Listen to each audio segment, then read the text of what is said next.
15% des Irlandais parlent français, c'est même la langue étrangère la plus apprise en Irlande.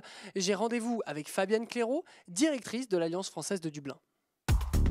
Zone Europe. Tout d'abord, dites-nous en plus sur l'histoire de l'Alliance française de Dublin. Elle a été créée en 1962, plus de 60 ans donc que l'Institut favorise la promotion de la langue et de la culture française en Irlande. Comment elle se classe vis-à-vis des autres alliances françaises au sein de l'Europe? Alors, l'Alliance française de Dublin, effectivement, a été créée il y a plus de 60 ans. Et ça fait 50 ans qu'on est installé dans ce magnifique bâtiment, juste en face de Trinity College. Donc c'est un bâtiment historique qui a une grande importance dans le patrimoine local. L'Alliance était précédemment dans un autre lieu. Aujourd'hui, c'est une alliance qui se classe dans le top 3 européen. Donc on est juste après Paris et Bruxelles, qui sont deux grosses capitales européennes. Donc c'est déjà un palmarès important, puisque l'Irlande, c'est un pays de seulement 5 millions d'habitants. Donc ça montre vraiment la francophonie, la francophilie irlandaise et l'intérêt de notre public pour la langue française. Et sur le plan mondial, on est dans le top 20. Comment l'Alliance française de Dublin s'efforce-t-elle de promouvoir la culture française et quel rôle joue-t-elle dans les échanges culturels entre l'Irlande et la France et plus largement les nombreux pays francophones? Alors, l'Alliance française de Dublin, comme ses sœurs des 5 différents continents, il y a 830 alliances dans le monde, sur les 5 continents, dans plus de 130 pays. Donc on a toutes en commun de promouvoir les mêmes valeurs. On a toute une charte en commun. Et les alliances françaises sont principalement des écoles de langue. Donc nous, on propose des cours de langue à partir de 2 ans, donc pour les petits, tout petits, pour les ados, les enfants, les adolescents, les adultes, etc. Donc voilà, c'est vraiment le cœur de notre activité de faire des cours de langue. On est aussi un centre d'examen, donc c'est ici qu'on peut passer les examens officiels de français. Donc voilà, quel que soit l'âge et l'objectif que vous avez, vous pouvez passer une certification ici.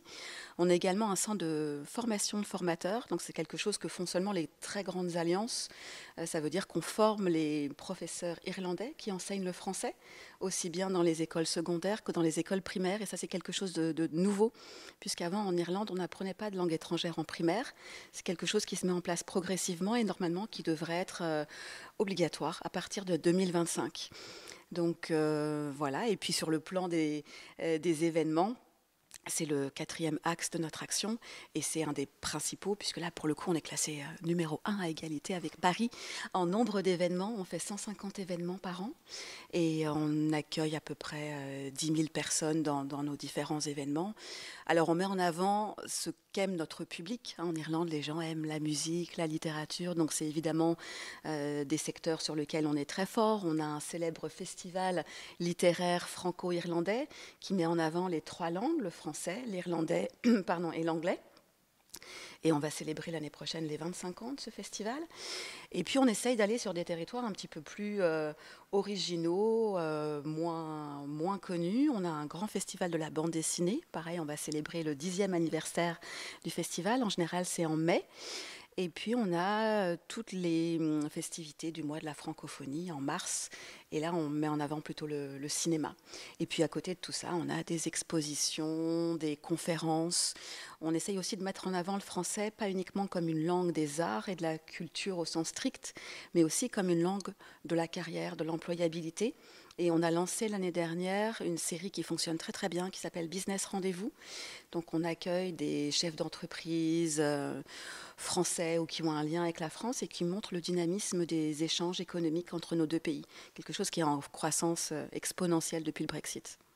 Donc des événements prévus autour du cinéma, de la littérature, de la bande dessinée, mais aussi du sport en cette année olympique. Est-ce que vous collez toujours à l'actualité?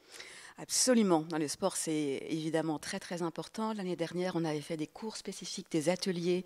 Je crois qu'il y a 60 000 Irlandais qui sont allés à la Coupe du Monde de rugby, que ni eux ni nous n'avons gagné malheureusement.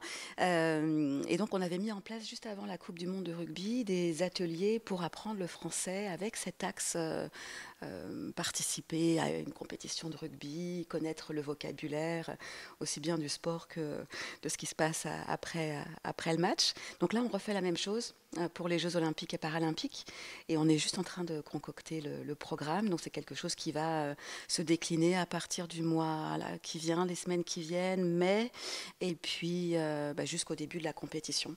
Je pense que ça aura un grand succès aussi. Et à côté des cours, donc on essaie vraiment de faire le lien entre la culture et les cours. Mais on aura aussi des événements culturels spécifiques autour du sport. On a déjà eu quelques événements l'année dernière. Et puis là, on va avoir des expositions autour des femmes, et, du sport et de l'inclusion, etc. Suivre ces cours en français, on peut aussi ici trouver des livres, des plus jeunes aux plus âgés, des particuliers aux professionnels. Est-ce que vous pouvez nous en dire un peu plus sur ce que vous proposez aux Irlandais? Alors, à l'Alliance française, on a 4000 étudiants différents chaque année. Et on a 30 professeurs qui assurent les cours. On propose des cours pendant toute l'année, on propose des ateliers pendant les vacances pour les enfants, et puis des cours un petit peu spécifiques, donc de français, pas français général, mais français vraiment orienté sur un domaine, qu'il s'agisse du français juridique, du français professionnel, du français des relations internationales. Ce qui fait qu'on a un public qui vient soit pour des cours de groupe, soit des cours particuliers, des cours pour enfants, et puis on donne des cours également à l'extérieur, dans des entreprises qui ont des besoins très très spécifiques pour former leurs cadres, ou dans les ministères irlandais, et je crois qu'on a à peu près tous les ministères irlandais aujourd'hui comme clients. Ça montre l'intérêt aussi du pays pour le multilinguisme. C'était pas forcément quelque chose qui était ancré dans la culture irlandaise, puisqu'ils parlent anglais, et que l'anglais est quand même une langue très utile dans le monde. Mais de plus en plus, voilà, ils mettent en avant le multilinguisme. Il y a un réseau des fonctionnaires francophones auquel on participe, on propose des événements et on met vraiment en avant le français comme une langue importante pour travailler à la Commission européenne, travailler dans des institutions internationales ou tout simplement une carrière à l'international. Vous parlez de multilinguisme, il y a un réel attachement à la langue française ici en Irlande. Qu'est-ce qui pousse ces Irlandais à venir, quand ils sont un peu plus âgés, étudier le français ici à l'Alliance ? Alors le français est depuis longtemps la première langue étrangère enseignée à l'école. Donc c'est quelque chose qui est un petit peu en train de se tasser, c'est normal puisqu'on était tellement prédominant qu'il y a un petit tassement du français, mais on reste la première langue étrangère. Donc c'est toute notre stratégie de continuer à donner envie du français. Il y a des langues qui sont en train de monter, ne serait-ce que parce que le pays change et que c'est un pays qui devient de plus en plus cosmopolite avec des gens qui viennent du monde entier. Donc les langues des nouveaux Irlandais sont aussi apprises, qu'il s'agisse des langues d'Europe de l'Est ou de langues carrément asiatiques. Voilà, donc le français existe parmi toutes ces langues, mais reste la langue majoritaire. Donc nous, ce qu'on met en avant, c'est la dimension du français dans la francophonie, par exemple. Parler français, c'est pas uniquement pour aller en France. Je pense que les Irlandais, traditionnellement, apprenaient le français parce qu'ils aiment la France pour les vacances. Parfois, ils ont de la famille en France. Il y a aussi des bébés Erasmus. Il y a des familles qui sont créées comme ça. Donc, on a beaucoup de grands-parents, notamment, qui apprennent le français parce qu'ils ont leurs petits-enfants qui habitent en France. Donc ça, c'est un peu le côté traditionnel. Le français, langue du voyage, langue du tourisme, langue de la culture. Aujourd'hui, avec les nouvelles générations, c'est vraiment le français pour aller travailler dans un pays francophone. C'est vraiment ça qui intéresse nos nouveaux étudiants. Et aujourd'hui, donc vous l'avez dit, hein, la langue française est devenue un peu la langue étrangère primordiale en Irlande. On estime qu'environ 15% des Irlandais parlent français.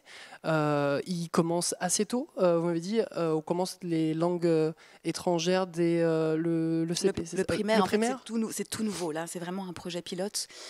Non, historiquement, il commençait à partir de l'école secondaire, ce qui correspond pour nous à la 5e.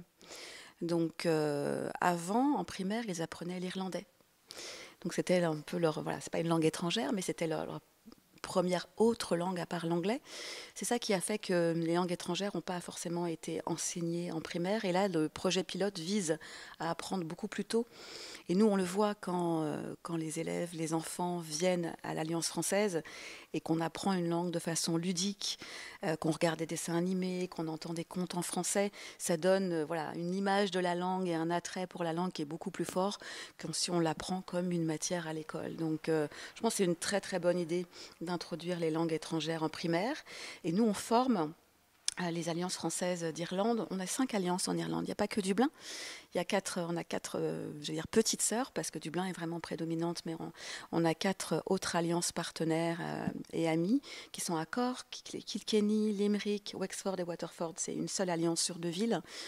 Et on forme tous les professeurs de primaire qui souvent ont appris le français pour le bac et qui depuis s'en servent peut-être pour des vacances, des voyages, etc. Donc on leur fait un petit rafraîchissement en français pour que eux après enseignent la langue aux plus petits.